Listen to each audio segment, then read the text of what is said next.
Hello viewers, welcome to filmi craft. நான் உங்கள் அருண். இந்த எபிசோடில் நம்ம பார்க்க போகிற படம் 2022 ஒரு மெக்சிகன் சூப்பர் நேச்சுரல் ஹாரர் படமாக வெளியான டிஸப்பியர் கம்ப்ளீட்லி. இப்போது இந்த படத்துடைய கதை என்ன அப்படிங்கிறத லைட்டாக இங்கே நம்ம பார்த்துடலாம். படத்தில் நம்ம கதாநாயகனுடைய பேர் சாண்டியாகோ. இவர் ஒரு ஃபோட்டோகிராஃபர். ஆனால் எந்த மாதிரி ஒரு ஃபோட்டோகிராஃபரு அப்படின்னு பார்த்தீங்கன்னா, க்ரைம் சீனில் டெட் பாடிஸ் எல்லாத்தையும் ஃபோட்டோ எடுத்து பல ஆங்கிள்ஸில் ஃபோட்டோ எடுத்து போலீஸுக்கு கொடுப்பாங்க இல்லையா, அப்படி ஒரு ஃபோட்டோகிராஃபர் தான் இவர். ஆனால் நம்மால் என்ன பண்ணுவாப்ல அப்படின்னா, போலீஸுக்கு கொடுக்குறாரோ இல்லையோ, அங்கே இருக்கக்கூடிய இந்த TV media channels, news papers, magazines, இந்த மாதிரி இடங்களுக்கெல்லாம் அப்படி பேரம் பேசி, இங்கே பாருங்க ஒரு பெரிய பிக் ஷாட்டு இறந்து போயிருக்காப்புல, நம்மக்கிட்ட தான் ஃபோட்டோஸ் எல்லாம் இருக்குது, க்ளோஸ்அப்பில் எல்லாம் பக்காவாக கவர் பண்ணியிருக்கோம், என்ன சொல்கிறீங்க, இதான் ரேட்டு வாங்கிக்கிங்க அப்படிங்கிற மாதிரி அப்படி கொடுக்கக்கூடிய ஒரு நபர். இதை நம்பி தான் இவருடைய பொழப்பம் ஓடிக்கிட்டு இருக்கு அப்படின்னு வச்சுக்கோங்களேன். நம்ம ஆள் ஒரு க்ரைம் சீனு, எங்கே ஒரு க்ரைம் ஒன்று ஆகிப்போச்சு, அந்த க்ரைம் சீனுக்கு நீங்கள் போகலாம் அப்படிங்கிற இன்ஃபர்மேஷன் ஒரு கிடச்சிருச்சுன்னா, நேராக அங்கே போய் காவலுக்கு நிற்கக்கூடிய போலீஸ்காரங்க எல்லாருடைய கையிலையும் அப்படி அப்படின்னு கட்டிங்க கொடுத்தாது உள்ளே போய் ஃபோட்டோவை எடுத்துகிட்டு தான் வருவாப்பில். அப்படி ஒரு பிக் ஷாட் ஒருத்தர் படத்துடைய ஆரம்பத்தில் இறந்து போயிட்டாருங்க அப்படின்னு ஒரு செய்தி ஒன்று நம்ம கதாநாயகனுக்கு கிடைக்கிது. நம்மால் இதை ஃபோட்டோ எடுக்கிறதுக்காக போகிறாப்புல, வழக்கம் போல் கட்டிங்கெல்லாம் கொடுத்து உள்ளே ஏறி குச்சி இறங்கி போயிடுறாப்புல.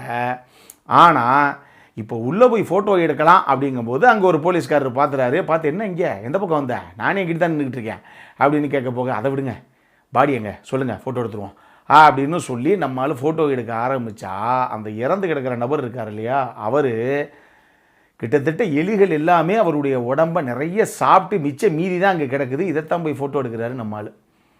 ஆனால் ஏதோ தெரியாதனமாக ஒரே ஒரு ஃபோட்டோ எடுத்துட்டேன் சார் அப்படிங்கிற கதையா, வழக்கமாக அவர் பண்ணுற வேலை தான் இது.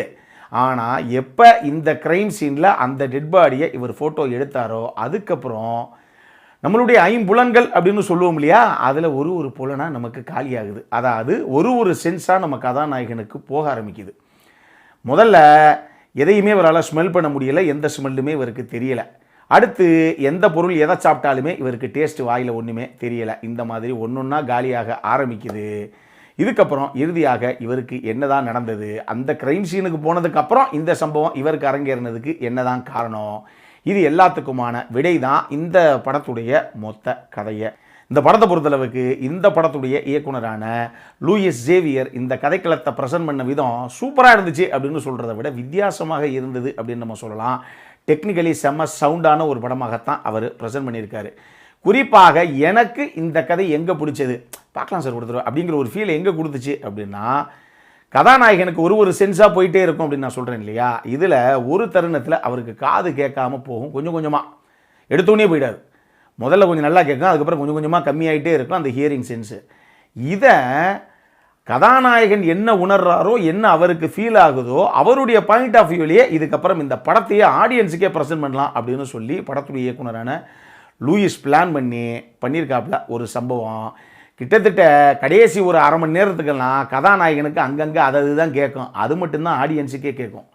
அது சூப்பராக இருந்தது. ஸோ எனக்கு இந்த படம் பார்க்கும்போது, சினிமாவில் சவுண்ட் டிசைனிங் டிபார்ட்மெண்ட்டில் இருக்கக்கூடிய ஆளாக நீங்கள், ஒரு பட்டிங் சவுண்ட் டிசைனராக நீங்கள், கண்டிப்பாக இந்த படம் உங்களுக்கு ஒரு மஸ்ட் வாட்ச். இதில் நிறைய லேர்னிங் இருக்குது. ஆக்சுவலி சினிமோட்டோகிராஃபி அப்படிங்கிற ஆஸ்பெக்ட்லேயும் எக்கச்சக்கமான ஒரு இரவு காட்சிகள் தான் உள்ள. நைட் சீக்வன்ஸு, அதுக்கு இவர் பண்ண சினிமோட்டோகிராஃபர் பண்ண லைட்டிங்கு அப்படின்னு சொல்லி சூப்பராகவே பண்ணியிருந்தாங்க. இன் டேர்ம்ஸ் ஆஃப் சினிமோட்டோகிராஃபி பயங்கர கலர்ஃபுல்லாக இருந்தது, ஈவன் நைட் சீக்வன்ஸும் கூட. அதே நேரத்தில் சவுண்ட் டிசைனிங் டிபார்ட்மெண்ட்லேயும் இந்த மாதிரி ஒரு சில சம்பவத்தை பண்ணியிருந்தாங்க.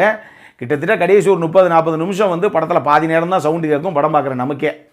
ஆனால் அது இந்த படத்துக்கு ஒரு மிகப்பெரிய இம்பேக்டை விட்டுச்சு, குறிப்பாக அந்த படத்துடைய கிளைமேக்ஸில். நான் சொன்ன மாதிரி டெக்னிக்கலி ஒரு சவுண்டான படம் தான். படத்தில் முக்கியமான கதாபாத்திரங்கள்ங்கிறதே ஒரு 2-3 கதாபாத்திரம் தான். அதுலேயும் ஹெரால்டு டாரஸ் அவர் தான் படத்தில் கதாநாயகனாக பண்ணியிருந்தாப்புல. நல்ல ஒரு மெக்சிகன் ஆக்டரு. அந்த கதாபாத்திரத்துக்கு என்ன தேவையோ அதை அந்தளவுக்கு கணக்கச்சிதமாக பண்ணியிருந்தார் அப்படின்னு நான் சொல்லுவேன். அடல் கானடை பொறுத்தளவுக்கு இந்த படத்துக்கு ஃபேமிலிக்கு சம்மந்தமே கிடையாது. இதில் ஒரு ஹெவியான செக்ஷுவல் கான்டென்ட் ஒன்று இருக்குது, அதனால் வாய்ப்புகள் கிடையாது. இதை மைண்டில் வச்சுக்கிட்டு அதுக்கப்புறம் பார்க்கணும் அப்படிங்கிறவங்க பாருங்கள். இந்த படம் சூப்பர் படமா அப்படின்னு கேட்டிங்கன்னா, நான் சொன்ன மாதிரி சில பேர்த்துக்கு இது ஒரு மாதிரி வித்தியாசமான மைல்டு சூப்பர் நேச்சுரல் ஹாரர் மாதிரி இருக்குல்ல சார், விச் கிராஃப்ட்டு அப்படி இப்படி நிறைய விஷயத்தை போட்டிருக்காங்க. அங்கேயும் கூட எங்கள் ஸ்பானிஷ் இண்டஸ்ட்ரியில், வழக்கமாக டர்க்கிஷ் இண்டஸ்ட்ரியில் தான் இந்த மாதிரி சம்பவங்கள்லாம் நிறைய உருட்டப்படும். என்ன ஸ்பானிஷ்லேயும் இப்படி ஆரம்பிச்சிட்டாங்க அப்படிங்கிற மாதிரி ஒரு ஃபீலை கொடுத்தது எனக்கு இந்த படம். பொழுதுபோல்னா நீங்கள் பார்க்கலாம். ஆனால் மேக்கிங் வைஸாக டெக்னிக்கலி சவுண்டான ஒரு படம், வித்தியாசமான ஒரு ஃபீலை கொடுக்கக்கூடிய படம். இந்த படம் ஒரு சில பேரை கவர்றதுக்கு வாய்ப்புகள் நிறையவே இருக்குது. ஒரு சில பேர்த்துக்கு என்ன சார் கொஞ்சம் பிளைனாக தான் இருக்குது அப்படிங்கிற ஃபீலும் வரலாம். இதை நான் சொல்லிட்டேன். Opinion differs. பார்க்கணும் அப்படிங்கிறவங்க பாருங்கள். இதே மாதிரி இன்னொரு வீடியோவோட அடுத்த முறை உங்களை சந்திக்கிற வரைக்கும் இட்ஸ் அருண் சைனிங் ஆஃப்.